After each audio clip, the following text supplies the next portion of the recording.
Yani bizim zamanımızda mesela normal saatçiler vardı. 1964'ten bu yana bu mesleğin içerisindeyim. Mesela eskiden saat dediğin zaman bir pendül bozulduğu zaman bunu düzeltmek, bunu yapmak. Şimdiki esnafların hiçbiri bunu yapamıyor. Yapamazlar. Mesela bir saatin direği değişirdi, kimse şimdi direk değiştiremiyor. Bilmiyor. Malzemeleri yok. Ben çok meraklıydım bu mesleğe. Mesela saati yaptığın zaman, ayarlamak istediğin zaman makinede ayarlardık. Makinede ayarladığın zaman saatin doğru giderdi. Şimdi makine var, yağlama silme makinesi var.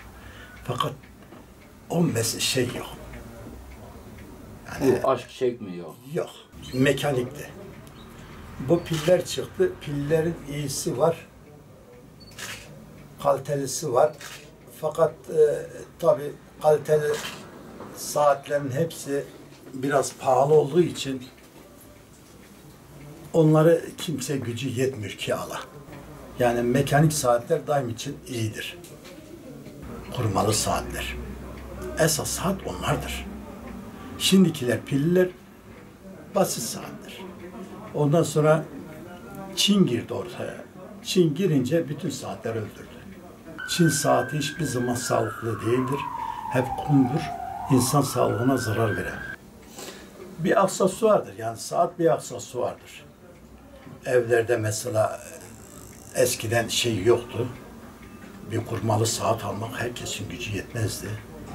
Şimdi bir pilli saat 10-15 liraya, 20 liraya saat satılıyor.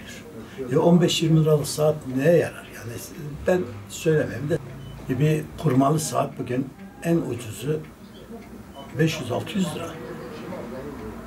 Yani 100 dolara dediğin zaman bugün 520 lira falan var. Tabii daha iyisi var. Onlar daha pahalı. 100, 200, 500 senelik saatler var. Onlar paha biçilmez. Ama şimdiki saatler hep pilli takmışlar. Pilli saatte herkesin evinde şimdi 4, 5, 6 tane saat var.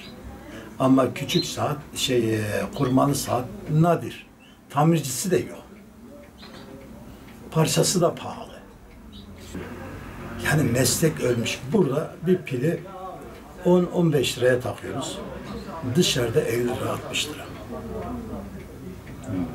Fakat kaliteli saatlere daim için kaliteli pil takılmalı.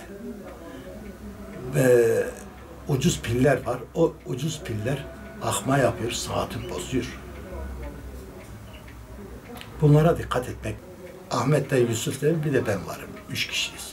Fakat Yusuf'la Ahmet bıraktılar. Adamlar yani gözleri de görmüyor. Bu meslekte öyle bir şey ki yaşlılığa vermiyor.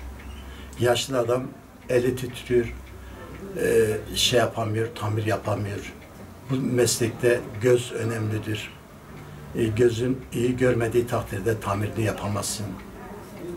Onun için saatçılık biraz hassas bir meslektir. Ve gitgide de bitmeye mahkum bir meslek. Her şeyden önce okumalar lazım. Fakat meslekte ayrı bir özelliği var. Bugün bir liseyi bitiren bir çocuk mesleğe gitmemişse, bir meslekten anlamıyorsa o aç kalır. Ama bir mesleği varsa en azından ne olursa olsun bir meslek sahibi olmasını isterim ben. Saatçılıkta da devlet saatçilere etmesi lazım. Bir destek vermesi, bitmeye mahkum bir meslektir. Onun için bitmemesi için devlet bunlara bir destek vermesi onları yaşatacak bir imkanlar sağlamalı. Tabii. Evet. Yani olmazsa olmaz. Meslek biter. Evet, bugün mesela Avrupa'da meslek, mesela İsviçre'de adam güzel bir şeyde yapıyor. Sanatını icra ediyor. Ama burada öyle değil. Sanatın bir değeri yok. Evet. Sanatkarın bir değeri yok.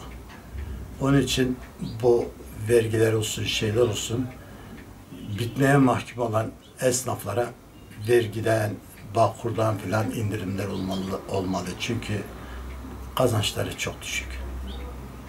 Evet. Yani meslek bitiyor yani. Ya şu anda diyelim ki bir çırak ihtiyacınız olsa bulabiliyorsunuz mu? Kimse çırak gönderiyor mu eskisi gibi? Yok. Yok, gelen yok.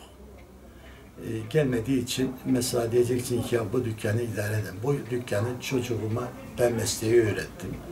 Yani 3 tane oğlum vardı, 3'üne de öğrettim. Fakat yapamadılar. Meslek yani şey olduğu için hepsi ayrı ayrı mesleklere yöneldiler. Her başka işlerden uğraşmaya başladılar.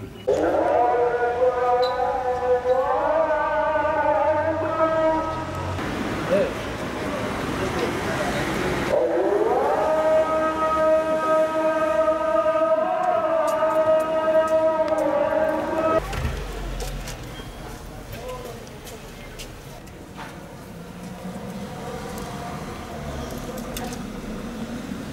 Eskiden saatler yeni çıktığı için daha kıymetliydi. Şimdi şöyle fazla bir kıymeti kalmadı. Daha Çin malı saatler piyasaları hep öldürdü daha çok. İşte genelde bu şekilde yani yapabildiğimiz kadar yapıyoruz. Şu anda fazla bir işmiş yoktur yani eskiye rağmen.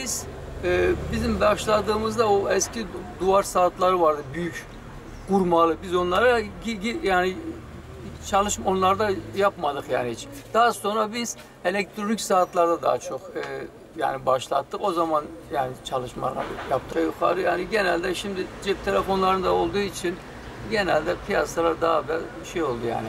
Düştü yani. Bir oğlum var, 3 de kızım var.